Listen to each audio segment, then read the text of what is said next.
tudo bom com você? Glória a Deus pela sua vida. Louvado seja o nome do Senhor. Como que você está? Tudo tranquilo?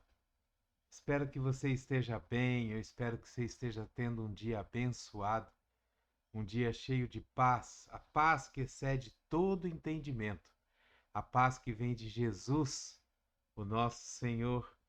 Amém? Glória a Deus. Você Você tem todas as suas necessidades respondidas por Deus? Tudo aquilo que você pede, tudo aquilo que você coloca diante de Deus em oração, você recebe? Não, né? É verdade. Muitas vezes nós pedimos coisas para Deus e Deus nos dá outra coisa. Não aquilo que nós queremos, mas Ele nos dá outra coisa. E às vezes, dentro dessa outra coisa, se a gente for prestar bem atenção, vem também aquilo que nós pedimos. Lógico, da forma de Deus, não da nossa. Porque Deus sabe o que é melhor para nós. Deus sabe aquilo que nós realmente precisamos.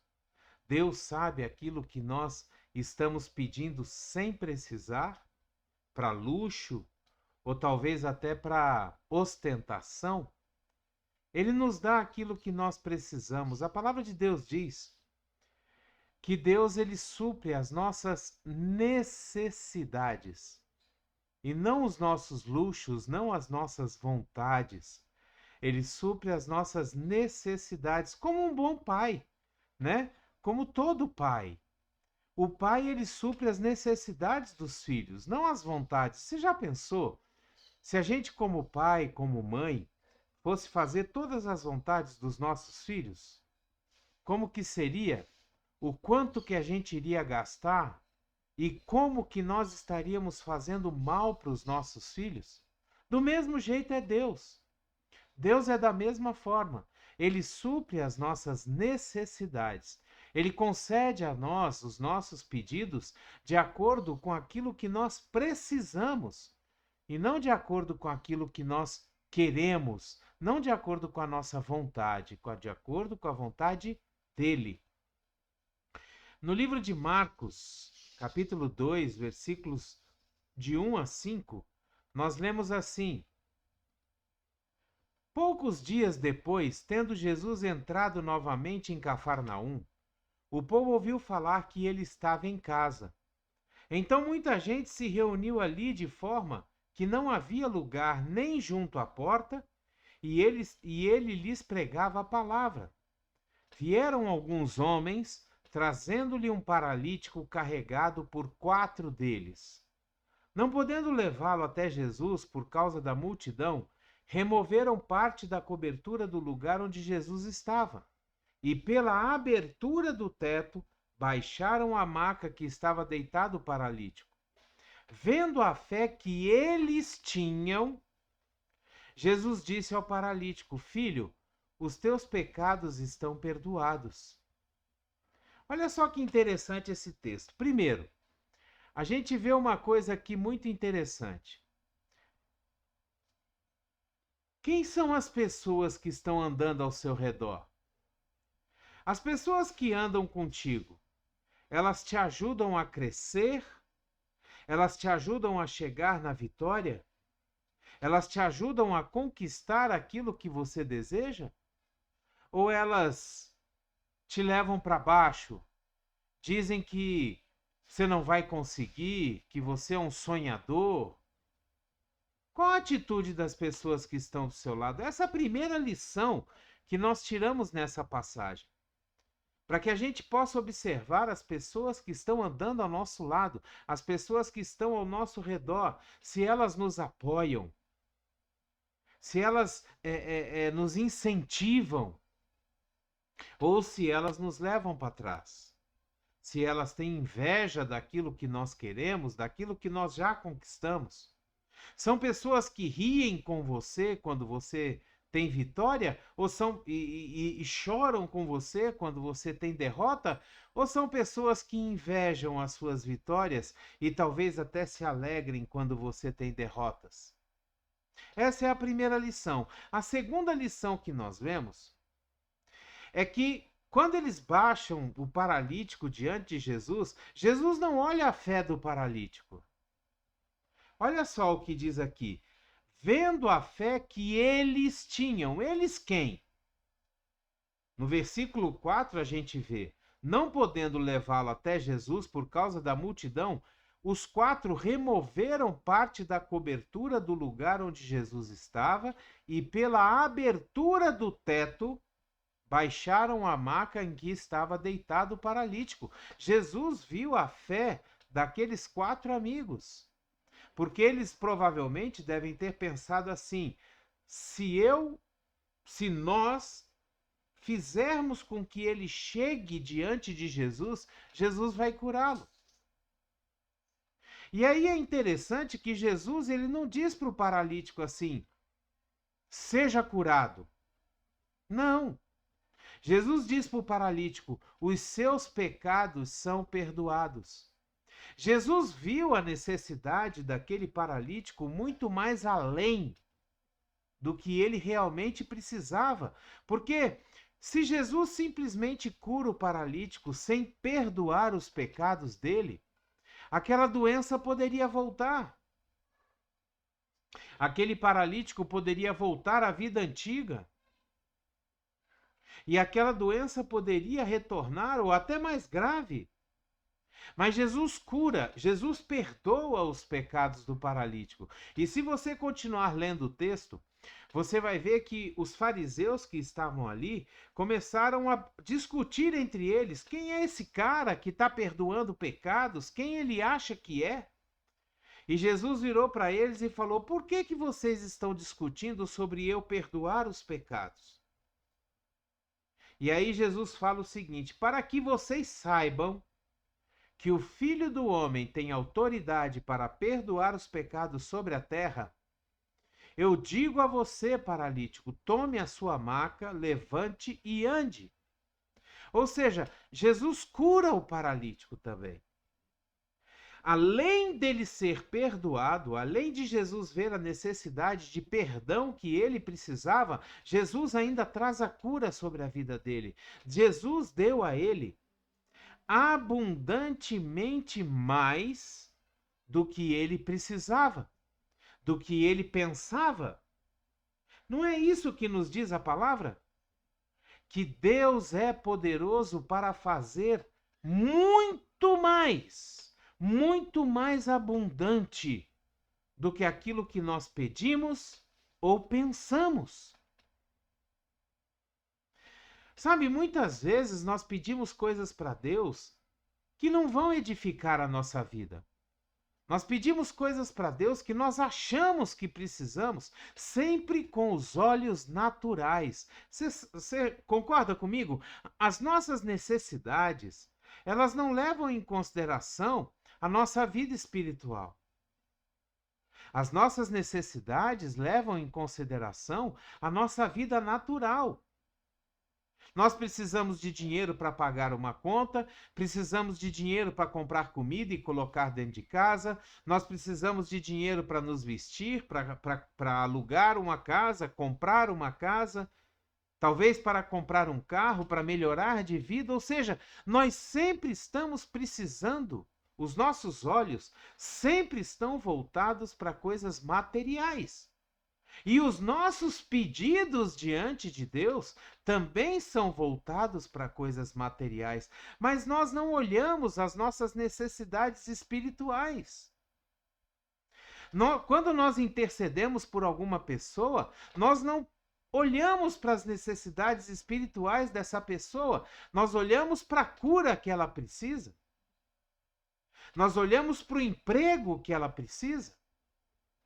Nós olhamos para que o juiz determine favorável àquela causa na justiça. Ou seja, são todos olhares para coisas naturais. E Deus ele vê as nossas necessidades espirituais. Deus ele olha para o nosso coração e ele vê se nós somos generosos.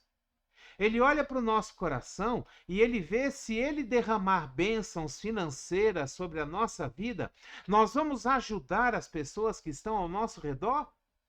Ou nós vamos guardar aquele dinheiro somente para nós? Sabe, nós temos que chegar ao entendimento de que Deus, ele pensa no reino dele.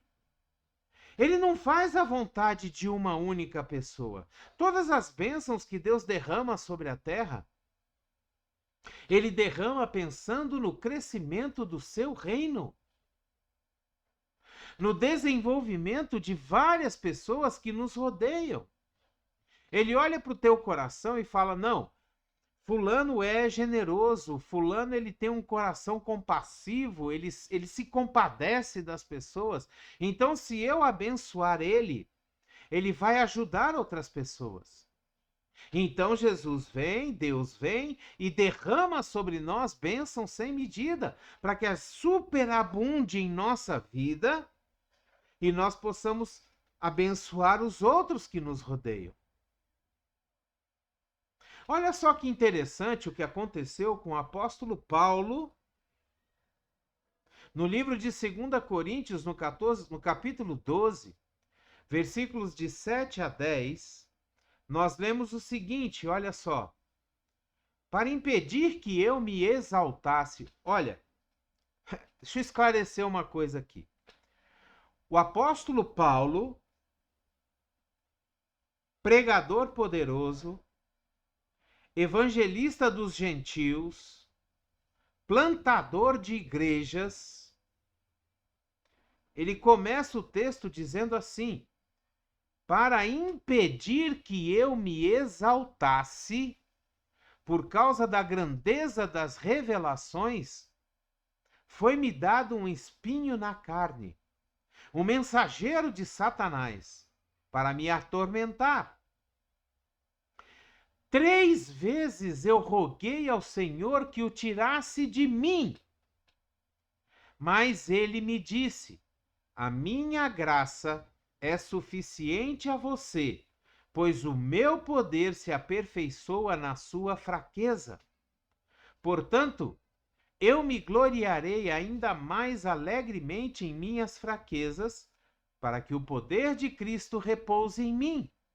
Por isso, por amor de Cristo, eu regozijo-me nas fraquezas, nos insultos, nas necessidades, nas perseguições, nas angústias, pois quando eu sou fraco, é que eu sou forte.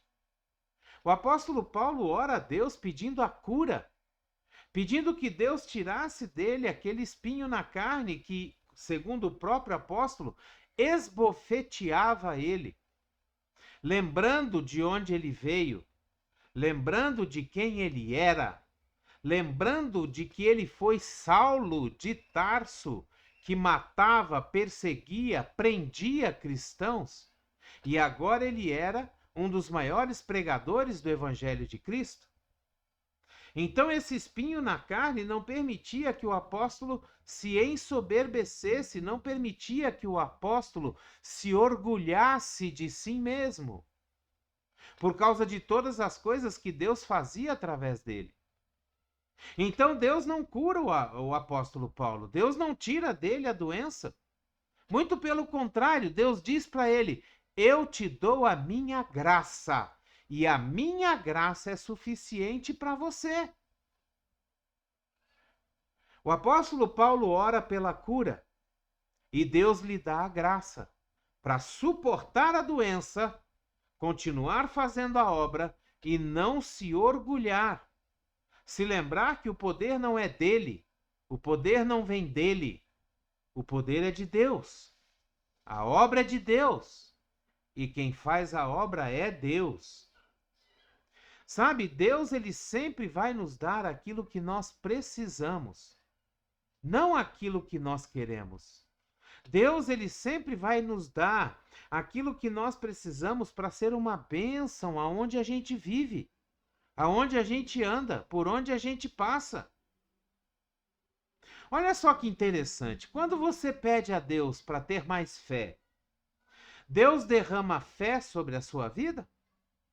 ou ele te dá oportunidades de você exercitar a sua fé? Quando você pede a Deus para ter mais coragem, Deus ele derrama coragem sobre a sua vida? Ou ele te dá oportunidades de você ser corajoso, de você não ter medo? Deus ele sempre supre as nossas necessidades. Deus ele sempre olha para a nossa prosperidade espiritual, não a nossa prosperidade material. É lógico que nós podemos ser ricos, é lógico que nós podemos ser prósperos, sabe? Deus deseja que a gente tenha todas as coisas. Mas ele sempre olha o nosso coração. Ele sempre olha aquilo que nós vamos fazer com aquelas bênçãos que Deus está derramando sobre a nossa vida. E não se engane. Se por acaso Deus enxergar em você um coração generoso, um coração que se compadece, um coração que ajuda o próximo, ele vai derramar bênçãos para que você faça isso. Mas se você mudar o seu coração no decorrer do caminho, você vai perder todas as bênçãos que ele derramou. Sabia disso? Se você se tornar uma pessoa avarenta, egoísta, sovina e parar de ajudar as pessoas, as bênçãos vão parar. Você lembra o que aconteceu no caso daquela viúva? A viúva chegou para o profeta e falou: olha, o meu marido morreu e essas pessoas vieram aqui levar os meus filhos como escravos para pagar a dívida do meu marido. Aí o profeta disse para ela: o que você tem na sua casa?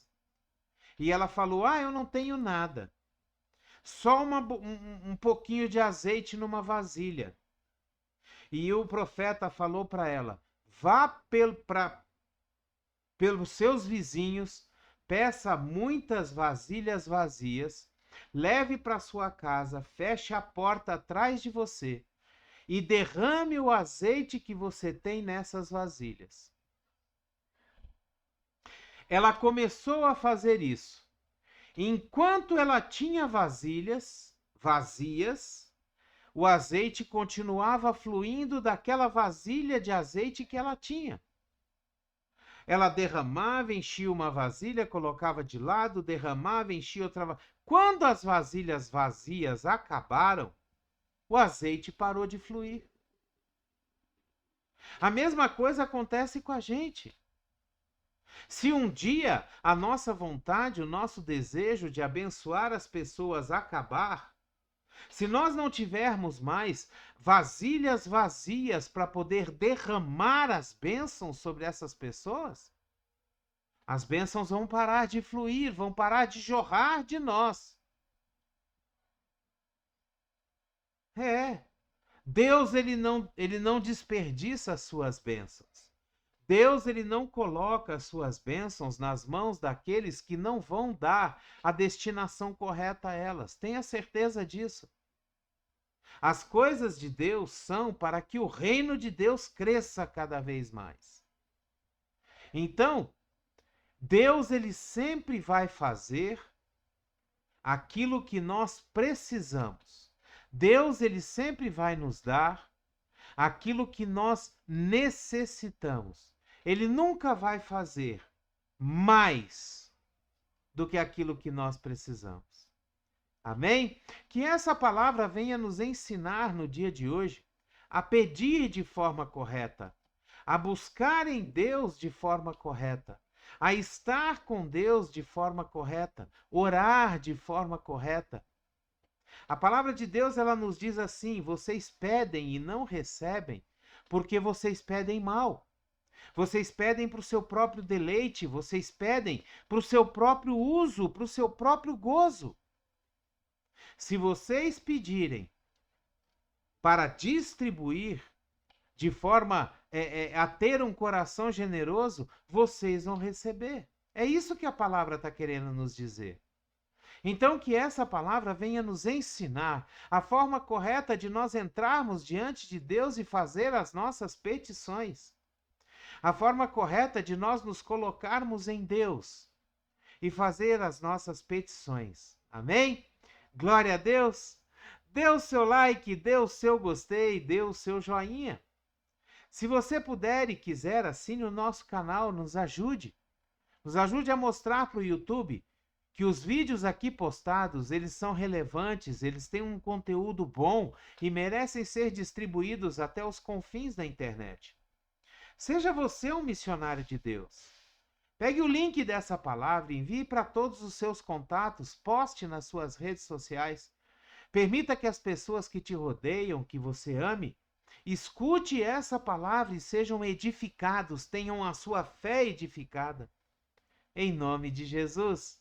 Amém? Que a graça e a paz do nosso Senhor Jesus Cristo, o grandioso e infinito amor do Pai, a comunhão e as doces consolações do Espírito Santo estejam sobre a sua vida, sua casa, sua família, aonde quer que você esteja, por onde quer que você vá.